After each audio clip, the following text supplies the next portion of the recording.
Hello everyone, welcome once again into the exercise of NCERT of Unit 12 Aldehydes, Ketones and Carboxylic Acid.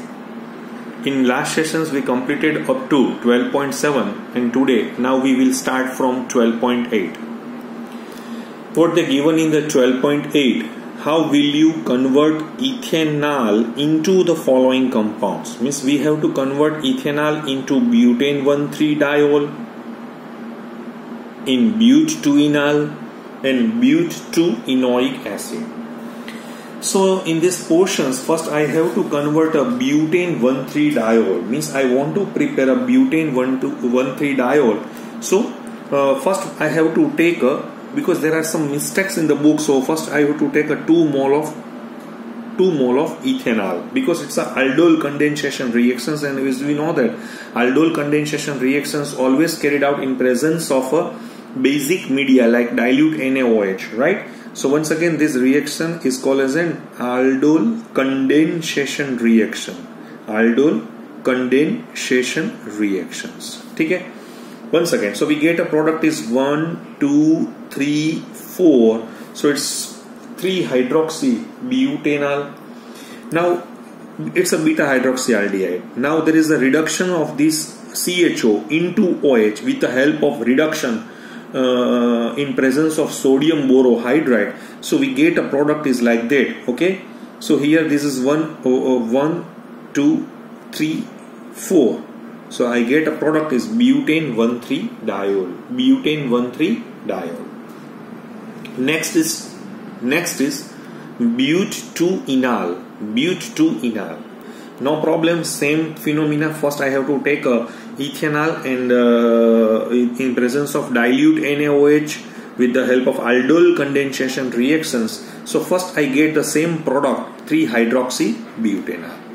Now this 3-hydroxybutanol, which can be processed with the acidic hydrolysis can take place, right? So there is a H in presence of H3O plus, so it's a dehydration because there is a removal of OH from 3 and H from 2 position. So there is a double bond between 2 and 3. So we get a product is but2-enol. Same way, now I have to prepare a but2-enoic acid. So first I have to prepare but2-enol. So after the process of this but2-enol, पहले तो मुझे यहाँ पे but2-enol बनाना ही है. फिर मुझे क्या करना है कि this CHO which can be oxidized with the in COOH with the help of this Tollens reagent, and we know that this Tollens reagent is a mild oxidizing agent, so it's converted CHO into COOH, but which cannot process over a pi bond. That's why it's not this reaction is not carried out with the help of strong oxidizing agent. That's why I have to use a Tollens reagents or a mild oxidizing agent. Okay. Now the next question is like that. Write a structural formula and names of 4 possible aldol condensation products from propanol and butanol. In each cases indicate with which aldehyde act as a nucleophile and which as a electrophile. It's a very good questions. ये हमने जो questions है वो aldol condensation में cross aldol condensations में हमने देख लिया है. Here they give 2 different types of aldehyde, propanol having alpha hydrogen and butanol also containing alpha hydrogen. So there are, when propanol is react with a propanol, so it's a self aldol condensation. Same way butanol is also reacts with a butanol, so 2 products from the self aldol condensation. But the third product, enolate of butanol, means nucleophile of butanol attack over to the propanol, means it's an electrophile because propanol at that time act as an electrophile, so it's a cross aldol condensation. And next one, when enolate of propanol means nucleophile of propanol which is attack over to the carbonyl group of butanol, so we get another product. Okay, so once again here in this case, first 2 mole of propanol in presence of dilute NaOH. So one propanol is act as a electrophile and another is act as a nucleophile. So we get a product is like that: 1, 2, 3, 4, 5. So 3-hydroxy 2-methyl pentanol. Same way, taking a 2 mole of butanal, same dilute NaOH, so 2 mole of butanal. So one is act as a electrophile and remaining is act as a nucleophile. So due to self-aldol condensation process, I get a product is 2-ethyl 3-hydroxyhexanal. Once again, 1, 2, 3, 4, 5, 6. So it's a 2-ethyl 3-hydroxybutanal. So first two products we get from a self-aldol condensation reactions. Now next two products, right? So next two products, in one butanal is act as a electrophile. So enolate of propanal means we have to remove this alpha hydrogen from this propanal and attack towards to this butanal. So we get a product is 3-hydroxy 2-methyl pentanal. 3-hydroxy 2-methyl 1, 2, 3, 4, 5, 6. No, it's not pentanal, but it's hexanal. Right? Hexanal. 1, 2, 3, 4, 5, 6. And next one is a propanal as a electrophile, and now the enolate of butanal, which is attack over to the carbonyl carbon of propanal. So we get a product is 2-ethyl 3-hydroxy. Here is pentanal. 1, 2, 3, 4, 5, 6. I think so there is a problem because CH3, CH2, CHO. In this case, butanal is a electrophile and propanal is a nucleophile. So we get a product is 3-hydroxy 2-methyl or hexanal. Okay, hexanal. Okay, fine. Now in this case, propanal is a electrophile and butanal is a nucleophile in presence of dilute NaOH. So I get a CHOH. No. Here there is a problem. So it's a 2-ethyl 3-hydroxy pentanal. Okay, so there is some mistakes or there is a printing error in this reference book, so we can overlook over there. Fine. Next questions is a very good questions. Question number 9 may be asked in your examinations, in your board examinations in 4 marks. तो इसमें 4 marks में जो एक आपको questions पूछा जा रहा है, तो उसका जो एटीट्यूड है जो टीचर्स का, जो पेपर सेटर है, वो इस तरह से सोच रहे हैं कि भाई ये बंदे को aldol कंडेंसेशंस की ग्रिप है, क्रॉस aldol कंडेंसेशन उसके समझ में आ रहा है, उसका मैकेनिज्म वो समझा होगा, तो ही वो ये प्रोडक्ट तक वहां पे पहुंच पाएगा. बहुत बढ़िया क्वेश्चंस जो यहाँ पे एनसीईआरटी के एग्जामिनेशंस में या यहाँ एक्सरसाइज में डाले हुए हैं. अभी देखिए ये बहुत बढ़िया क्वेश्चंस है. An organic compounds with the molecular formula C9H10O. ये हमें जो दिया गया है हमें मालूम नहीं है ये अल्कोहल है या ईथर है या एल्डिहाइड है या कीटोन है, लेकिन उसने बाद में क्या बोला है, forms two four dinitrophenyl hydrazone derivatives. Two four dinitrophenyl hydrazone derivatives always reacts with either aldehyde और कीटोन हो गए तो ही रिएक्शंस करेगा, यानी हमारा अल्कोहल ईथर नहीं है, ये एल्डिहाइड कीटोन ही है. Now they reduce Tollens reagent. Tollens reagents कहां पे होता है, तो Tollens reagents always work with aldehyde, not work with ketone and undergoes Cannizzaro reaction. यानी हमारा जो aldehyde है ना, वो aldehyde के पास अल्फा हाइड्रोजन नहीं है. ठीक है, ये कंफर्म हो गया है. पहले हमने क्या कंफर्म किया, aldehyde कीटोन है, बाद में हमने किया कीटोन नहीं है क्योंकि टॉलेंस ही है, और टॉलेंस में भी जो aldehyde है उसके पास अल्फा हाइड्रोजन नहीं है तो ही वो केनी-ज़ारो दे सकता है. और on vigorous oxidation it gives one two benzene dicarboxylic acid, यानी वो एरोमेटिक कंपाउंड भी हो सकता है. So identify the compound. तो हमें ये आइडेंटिफाई करना है कि ये कौन सा कंपाउंड है. तो देखिए मैंने यहाँ पे ये जो है वो दिखाया हुआ है 2-ethyl बेंजाल्डिहाइड. मेरा कंपाउंड है 2-ethyl बेंजाल्डिहाइड, जिसकी हम मोलेकुलर फॉर्मूला यहाँ पे देख रहे हैं. वो क्या थी, C9 है, H10 है और O है. फर्स्ट उसने रिएक्शंस किया है 2,4-डाइनाइट्रोफिनाइल हाइड्रेजिन के साथ, तो यहाँ से O, यहाँ से H2 निकल जाएगा और 2,4-डाइनाइट्रोफिनाइल हाइड्रेजोन डेरिवेटिव या ब्रेडिस रिएजेंट मुझे यहाँ पे मिल सकता है. फिर दूसरा मुझे दिखाया गया है कि ये टॉलेंस भी देगा, तो टॉलेंस की वजह से ये हमें यहाँ पे 2-ethyl बेंजोएट है और जो सिल्वर है वो डिपोजिट हो जाएगा, सिल्वर मिरर टेस्ट बनाएगा, तो ये भी बराबर है. केनिज़ारो रिएक्शंस में हमें मालूम है कि when we perform the Cannizzaro reactions in presence of concentrated NaOH, right, 50% हमें मालूम है इसका कॉन्सेंट्रेशन होना चाहिए।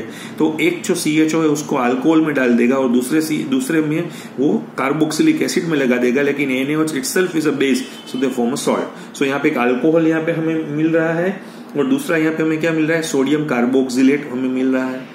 और फिर उसका ऑक्सीडेशन हमें मालूम है कि CHO तो always convert into COOH because क्योंकि उसने विगरस ऑक्सीडेशन यहाँ पे किया हुआ है। So our aldehyde is converted into COOH and your alkyl benzene is also converted into COOH, क्योंकि इसके पास बेंजाइलिक हाइड्रोजन है। 2 बेंजाइलिक हाइड्रोजन की वजह से उसका ऑक्सीडेशन 1,2 बेंजीन डाइकार्बोक्सिलिक एसिड में हो सकता है, यानी मेरा कंपाउंड है 2-इथाइल बेंजाल्डिहाइड। ये MCQ में भी पूछा गया था, 4 मार्क्स की जो MCQs JEE या नीट लेवल की पूछी जा रही है। तो इस तरह से भी कोई क्वेश्चन है तो वो और अगर थियरी में हमें पूछना है तो इस तरह से हम 4 मार्क्स में भी, क्योंकि इसमें 1, 2, 3 और 4 रिएक्शंस हमें यहाँ पे पूछे जा रहे हैं। ठीक है, अभी नेक्स्ट क्वेश्चन है हमारा, वो है क्वेश्चन नंबर 11। तो उसमें हमने क्या किया हुआ है, अब देखिए उसने ये बता रहा है कि an organic compound, right, a molecular formula C8H16O2। देखिए यहाँ पे हम पहले फोकस होंगे तो हमारे पास 2 प्रोबेबिलिटी हो सकती है, आइदर कार्बोक्सिलिक एसिड हो सकता है या एस्टर हो सकता है। लेकिन ये बाद में बता रहे हैं was hydrolysed with dilute sulphuric acid, यानी वो एस्टर ही होगा क्योंकि उसने कार्बोक्सिलिक एसिड और अल्कोहल को बनाया है, यानी द एस्टरिफिकेशन नहीं है, एस्टर का हाइड्रोलिसिस किया हुआ है। और ऑक्सीडेशन ऑफ सी मीन्स ये अल्कोहल का ऑक्सीडेशन है, क्रोमिक एसिड के साथ हम करेंगे तो वो कार्बोक्सिलिक एसिड बनाएगा।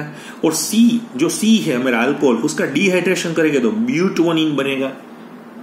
तो हमें पूरा रिएक्शंस यहाँ पे दिखाना है, कौन सा रिएक्शंस यहाँ पे हो सकता है। तो अब देखिए मेरा कंपाउंड क्या होगा, CH3 CH2 CH2 C double bond O CH2 CH2 CH2 CH3, यानी हमारे पास ब्यूटाइल ब्यूटेनोएट है। और ये जो ब्यूटाइल ब्यूटेनोएट का हमने हाइड्रोलिसिस किया हुआ है, तो ब्यूटेन 1 और ब्यूटेनोइक एसिड, क्योंकि हाइड्रोलिसिस तो यहाँ पे ही होगा, तो इस तरह से हमें ब्यूटेन 1 और जो ब्यूटेन 1 ऑल था उसका ऑक्सीडेशन किया तो हमें ब्यूटेनोइक एसिड हमें जो यहाँ पे B मिल गया है।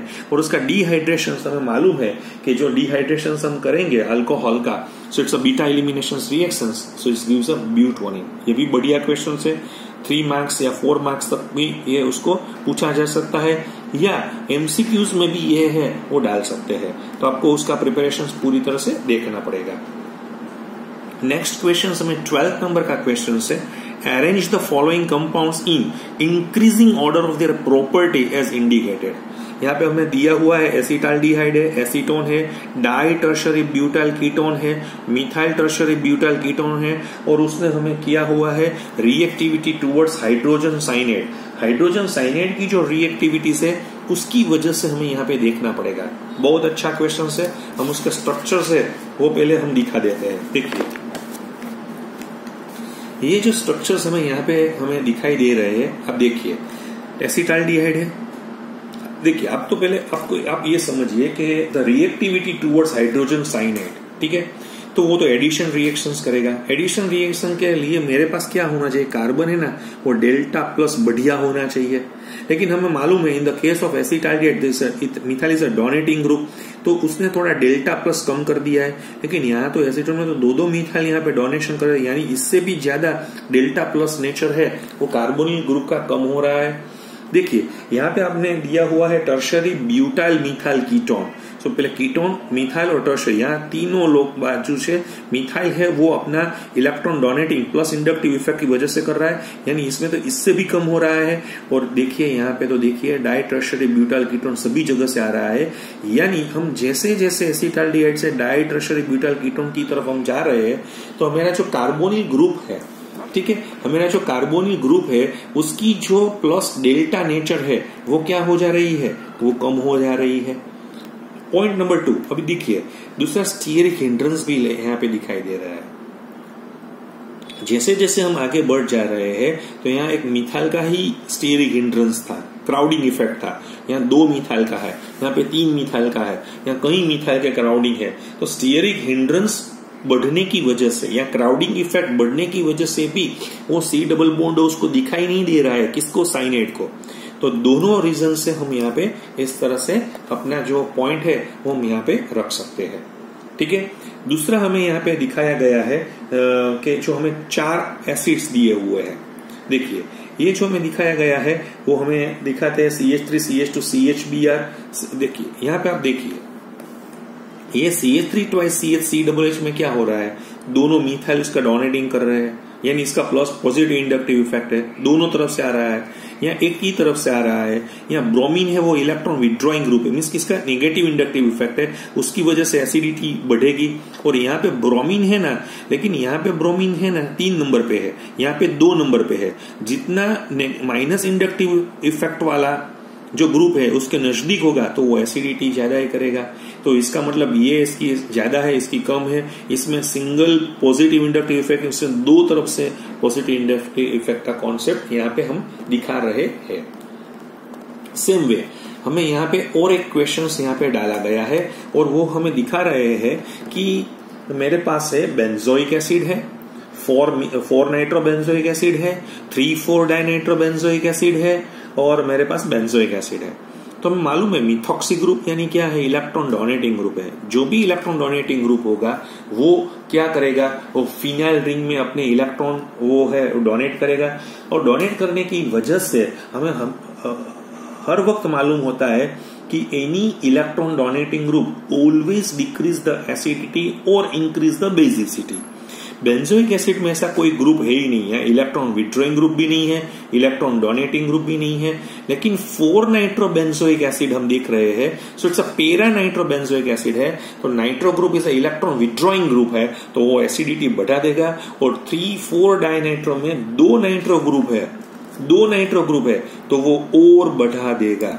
ठीक है। सो सभी जो एक्सरसाइज है बहुत बढ़िया तरह से यहाँ पे दी गई है, तो हमें ये देखना पड़ेगा। ये भी क्वेश्चंस है ना बहुत अच्छी तरह से कई बार एग्जामिनेशंस में पूछे जा रहे हैं। आप देखिए ये क्वेश्चंस क्या है, हम दिखा रहे हैं कि give simple chemical test to distinguish between the following pairs of compounds. ठीक है। उसने प्रोपेनॉल और प्रोपेनॉन दिया हुआ है। हमें मालूम है प्रोपेनॉल एल्डिहाइड है और प्रोपेनॉन कौन सा है, कीटोन है। ठीक है। सो प्रोपेनॉल है वो टॉलेंस टेस्ट देगा, यस, लेकिन प्रोपेनॉन नहीं दे पा रहा है क्योंकि प्रोपेनॉन है वो कीटोन है और कीटोन हमारा जो टॉलेंस रिएजेंट है वो माइल्ड ऑक्सीडाइजिंग एजेंट है। ठीक है। So nature of mild oxidising agent, definitely they oxidise aldehyde into carboxylic acid, but it's unable to oxidise ketone, right, because ketone के ऑक्सीडेशन के लिए हमें स्ट्रॉन्ग ऑक्सीडाइजिंग एजेंट की जरूरत पड़ेगी। दूसरा जो मेरा प्रोपेनॉन है ना वो आयोडोफॉर्म टेस्ट बढ़िया तरह से दे रहा है, वो प्रोपेनॉल नहीं दे रहा है, क्योंकि हमें मालूम है कि CHO के बाजू में बगल में मिथाइल होगा तो ही आयोडोफॉर्म टेस्ट हो पा रहा है। तो ये आपको मालूम हो गया। दूसरा में यहाँ पे दिया गया है acetophenone and benzophenone.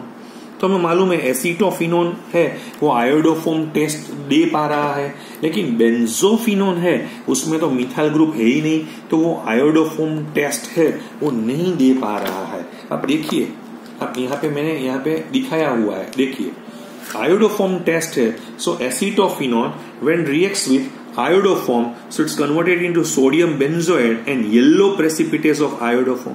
But in the case of benzophenone का यहाँ पे स्ट्रक्चर्स गलत दिखाया है, C6H5 है, लेकिन वो प्रेसिपिटेट्स नहीं दे पा रहा है। बेस्ट है उसके बाद में है वो फिनोल और बेंजोइक एसिड का एक पॉइंट्स यहाँ पे लगाया हुआ है। तो फिनोल और बेंजोइक एसिड में क्या है, 2 टेस्ट है। देखिए 2 टेस्ट यहाँ पे हमें दिखा है। फिनोल है ना वो FeCl3 के साथ यानी न्यूट्रल FeCl3 के साथ जुड़ के वो जैसे ion phenol complex violet colour का ये कॉम्प्लेक्स दे रहा है। इससे हमें मालूम पड़ रहा है कि if any phenolic group is present in the compound definitely the reacts with the neutral FeCl3 in the form of violet colourisation. But benzoic acid when reacts with the FeCl3, neutral FeCl3, so it gives a buff color precipitation, right? तो दूसरा भी है, दूसरा भी एक हम यहाँ पे दिखा सकते हैं कि सोडियम बाइकार्बोनेट टेस्ट से भी हम मालूम पड़ सकता है benzoic acid when reacts with sodium bicarbonate so effervescences of CO2 मुझे मिलेगा, लेकिन फिनोल सोडियम बाइकार्बोनेट के साथ प्रोसेस नहीं कर पा रहा है। ठीक है, नेक्स्ट हमें यहां पे दिया गया है और वो है benzoic acid and ethyl benzoate. So benzoic acid है वो सोडियम बाइकार्बोनेट के साथ, मैंने अभी बोला था सोडियम बेंजोएट बनेगा, कार्बन डाइऑक्साइड के जो एफरवेंसेस है वो निकलेंगे तो हमें पता चल सकता है, लेकिन एस्टर है वो सोडियम बाइकार्बोनेट के साथ अपना रिएक्शंस नहीं कर पा रहा है। So no effervescences due to the evolutions of CO2। बाद में हमें दिखाया गया है पेंटेन 2 ऑन और पेंटेन 3 ऑन, बिल्कुल इजी है। देखिए आप पेंटेन 2 ऑन का स्ट्रक्चर देखिए। सो पेंटेन 2 ऑन में कार्बोनिल ग्रुप के बगल में बिल्कुल मिथाइल ग्रुप है, यानी ये आयोडोफॉर्म टेस्ट देके अपना येलो प्रेसिपिटेस दे पा रहा है। लेकिन पेंटेन 3 ऑन यहाँ पे हमें जो दिखाई दे रहा है where the carbonyl group is not attached with directly methyl group, so no yellow precipitates of iodoform। ठीक है, नेक्स्ट हमें दिया गया है बेंजाल्डिहाइड एंड एसीटोफिनोन। तो हमें मालूम है बेंजाल्डिहाइड इज एल्डिहाइड, तो टॉलेंस टेस्ट हुआ क्योंकि benzaldehyde is aldehyde and aldehyde is oxidised in carboxylic acid with the help of mild oxidising agent like Tollens, तो वो टॉलेंस की तरह से जा सकता है। ठीक है, लेकिन बेंजाल्डिहाइड के पास मिथाइल ग्रुप नहीं होने की वजह से वो आयोडोफॉर्म टेस्ट नहीं दे पा रहा है। लेकिन एसीटोफिनोन है वो टॉलेंस नहीं देगा क्योंकि वो कीटोन है, लेकिन वो आयोडोफॉर्म टेस्ट दे पा रहा है।